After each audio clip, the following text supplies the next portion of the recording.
Hello, so what I'm going to do in this session is just talk you through getting started with SPSS in your dissertation analysis. So what I'm going to do is I'm going to illustrate this with some questionnaire data that I've got loaded up here in SPSS. You may quite likely have questionnaire data, but you might have data from other sources too, and that's absolutely fine. So first of all, obviously you need to actually download the SPSS software to be able to do this, and there are instructions for how to do this in Brightspace, and there's a link to where you need to go to get the license. So you need to go and look at that and do that first of all. And what I'm going to do first of all is just take you in this video through some of the very basics. So once I've collected some data from a questionnaire, one of the first things I will do is I'll run some descriptive statistics, because I want to actually understand who's completed my questionnaire and some of their answer options. So this is what we'll look at today. So first of all, I'd like to know who completed my questionnaire. So in this questionnaire, the questions on things like people's age and gender, they came right at the end of the questionnaire, but it doesn't matter where they are, but that's typically where you'd put them. What I'm going to do is I'm going to click the Analyze option, and then I'm going to click on Descriptive Statistics because I want to run some frequencies. Okay, and this will tell me things like how many men and women I've got in the sample. So I need to go and find those questions that I'm interested in. These are now variables in SPSS. So I'm going to select gender, I'm going to select age, and I'm going to select education. There's several others I could do there, but let's just have a look at those three. So once I've selected them, I'm going to put them across into the variable box, and then I will just click OK, and SPSS will do some calculations for me. Now, first of all, you get a table at the top that just tells you how many people answered those questions, and you can see that age often is one of the questions that not so many people like to answer, so we've got a slightly lower number there. So if we look at gender, you can see that there's some missing answers, so 24 people didn't answer this question. And then if we go over to the valid percentage here, we can see 39.9 were male and 60.1 were female, and that excludes those people who didn't answer this question. That's not untypical. You often find that more women than men answer questionnaires, and in the context that we were doing this study, which was a questionnaire administered at a campsite, there were quite a lot of women who had come camping without men with their children, and so it probably represents the balance between men and women who were staying at the campsite, at least in terms of adults. And then in terms of age, we actually asked an open question about age and got people to put their actual age in here.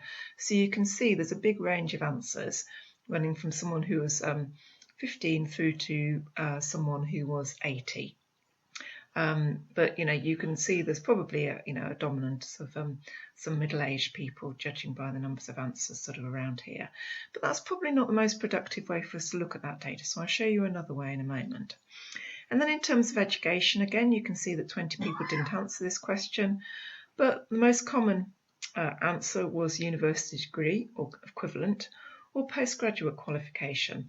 Now this reflects actually the people who stay at British campsites are generally fairly educated. And Tomsfield, the campsite we were at, in particular, has quite an educated group of people who come and stay there. Excuse me. Okay, so that's the first thing you might do. Now then, I said there were some issues with this data for age. It's not best reported in this way. Now you could regroup it into categories, but another option would be to run some what are known as descriptives. So under descriptive statistics, it's the second option down beneath frequencies, descriptives. I'm just going to reset this because I had some other analysis in there. And then I'm going down now, and I'm going to find that age again. I'm actually also going to pick another couple of variables. So if I go down here, there's also length of stay and how many times people have visited the campsite. So I'm going to select all of those. So I forgot to actually move the age across. Let me just move age across first, then I'll go down and find the other two, length of stay and how many times they've visited. And then I'll just click OK. Don't need to change anything. And you can see we get one box at the bottom here, which is the results of those descriptive statistics. And you can see for age, we knew the minimum already was 15 and the maximum was 80. So there's someone aged 15 and someone up to the age of 80 camping. The mean is 45.9, so about 46 years old. there's a fairly big standard deviation there because they're fairly spread out around that age group. So we've got quite a dispersed age range staying at the campsite. And in terms of length of stay, it goes from 1, which is 1 day, to a maximum of 90. So someone was staying 3 months at the campsite, which is quite a long time. But the mean is only 6.6, so around 6 to 7 days, which is typical of the number of days holidays that people would take. Standard deviation was 7.7, so there's a little bit of spread around that, as you can see, because someone stayed a very long period of time. And then how many times you've been to the campsite before? There's one person who's just gone minimum of 1 and going up to a maximum of 26. So, you know, it's a campsite which has quite a lot of people who come repeatedly, and some people had come for years at this campsite.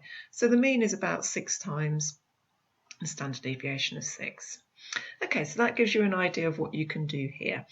So what you can do with this data, you can, once you've got these kind of analysis done, you can, if you right click on it, you can click copy, and then you can paste it into a Word document.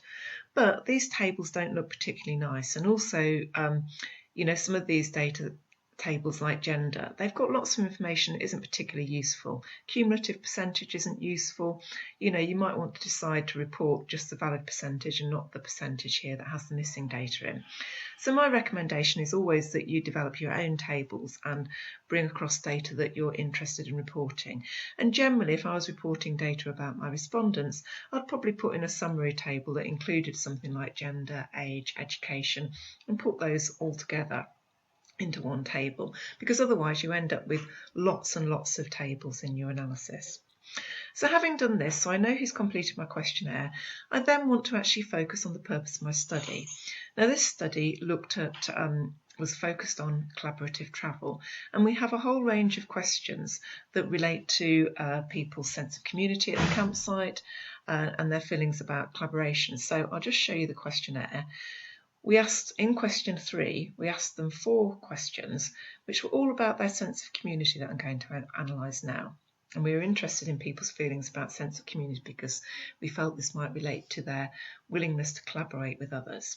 So if I go back to SPSS, I'm going to click Analyse again. Initially, I just want to run some basic frequencies because I want to understand how people have answered these questions.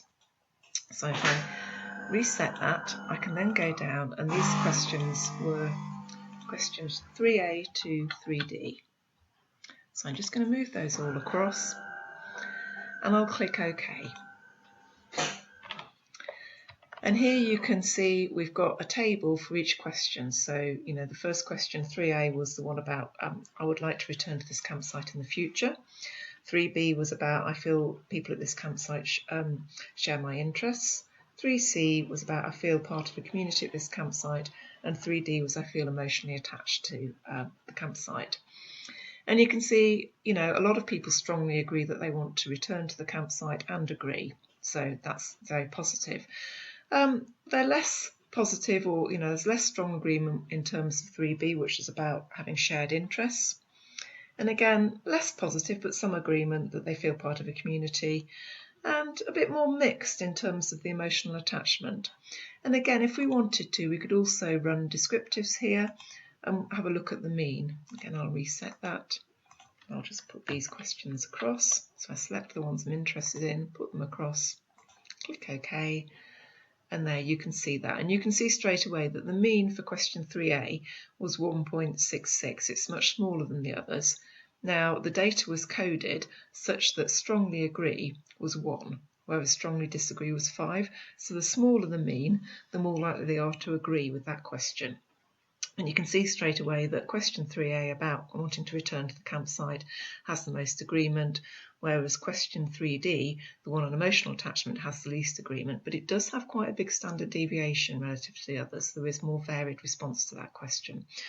So that's where I'd start off. What you need to do after that, so when I present my findings, I normally present these basic descriptive findings first. I would then go into the more sophisticated analysis. So if I'm using inferential statistics, which we'd really encourage you to do in your dissertation to get the better marks. And this is where you might want to do some comparative analysis. So, for example, with this, we looked at whether there are any gender differences and people's sense of community at the campsite. And you could do that because it's two groups with something like a Man-Whitney U test. But you'll need to go and talk now with your project, your dissertation tutor, about your particular needs for your analysis, and actually go and have a look at the textbooks and work through what statistics you want to deploy here. So, that will be something for you to pick up and take forward on your own.